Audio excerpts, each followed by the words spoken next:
pessoas, tudo bem com vocês? Hoje estou aqui para mostrar uma papinha diferente para Baby Alive que pode dar sem problemas.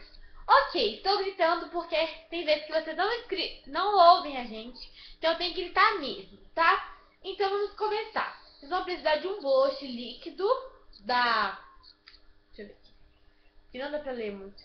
Da Natura, tá? E o corante líquido, amarelo damasco, água para fazer o suco, água para fazer papinha e o babador, não sei porque tá. Pera aí que eu vou pegar ali o carregador do notebook, gente, porque o que acontece, gente? Tem que pegar o carregador do notebook, porque senão vai ficar descarregando o notebook e vai ficar chato. Tá, rapidinho aqui, deixa eu só botar aqui no tomado aqui.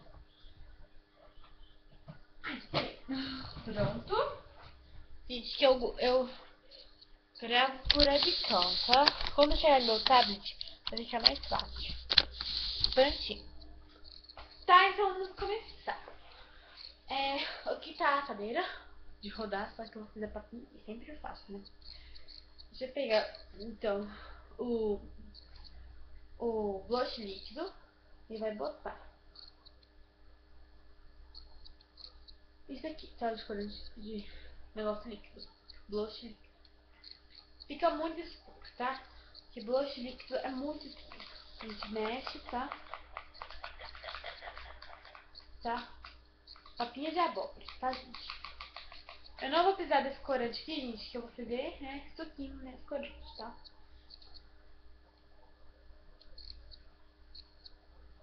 Se eu precisar de colocar aqui, eu coloco, tá?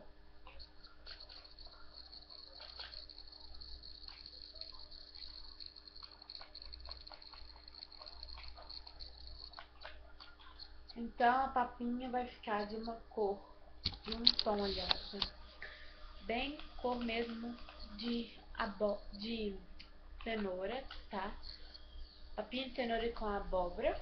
Se vocês quiserem ficar um pouquinho mais preciso com a abóbora, é só vocês estamparem corante e botar uns 3 gotos. Eu coloquei mais, tá? Mas já colocar 3 gotos, tá?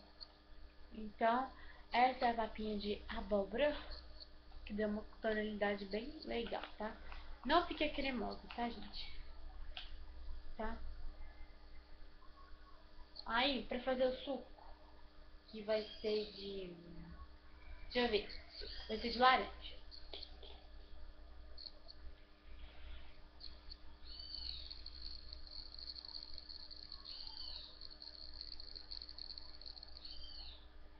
Duas gotinhas de corante. Pera aí. E vão mexer, tá? Balançar, gente. Balançar, não é mexer, tá? Então vai ter, né? Daqui a pouco eu vou dar pra minha Baby Alive pra vocês verem que não top, não acontece nada, tá? Papinha de abóbora e suco de laranja. No próximo vídeo eu vou mostrar, tá? Beijo pra vocês e até a próxima.